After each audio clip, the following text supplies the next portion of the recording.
जय मल्हार सगळ्यांना. चला 2 दिवस झाले आपला व्हिडिओ काय आला नाही, तर म्हणलं चला आज तुमच्यासंग व्हिडिओ शेअर करते. तर हा व्हिडिओ रंगपंचमीच्या दिवशीचा आहे.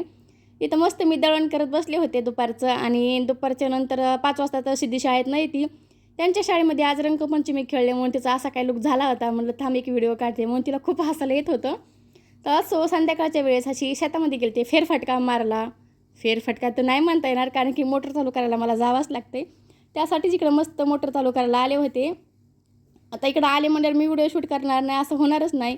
आता इकडं मस्त ही ना आता छोटी मक्का येणार आहे, तर हिला आणखीन खूप टाईम आहे. तर तोपर्यंत इकडे ही मक्का आलेली आहे. हिचे कणस ना इतके छान आलेत. आणि म्हणजे कसं ना, खेड्यागावामध्ये राहायचं म्हणलं ना तर खरंच रानमेवा खायला खूप भेटतो. म्हणजे कसं मक्का, चिंच, बोरं वगैरे सगळं भेटतं, हरभरा. तसं ना शहरात ना अजिबात काही मिळत नाही.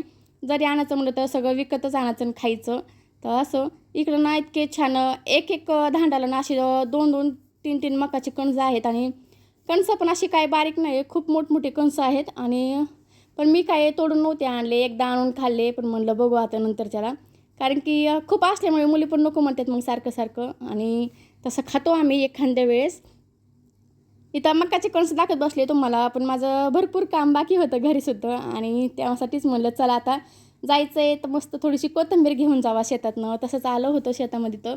आणि कोथिंबीर घेतली. मग कोथिंबीर जर घेतली आणि मला थोडा उशीर झाला, मी घरी का नाही आले म्हणून, तर माझ्या मुलींना लगेच माझ्या मागं येतात बघा. आता इथं बघा लगेच माझ्या मुली आल्या होत्या. आणि मग म्हणलं आता चला आल्या सरशी ना इथं विहिरीवरून असे टमाटे होते बघा बारीक आलेले.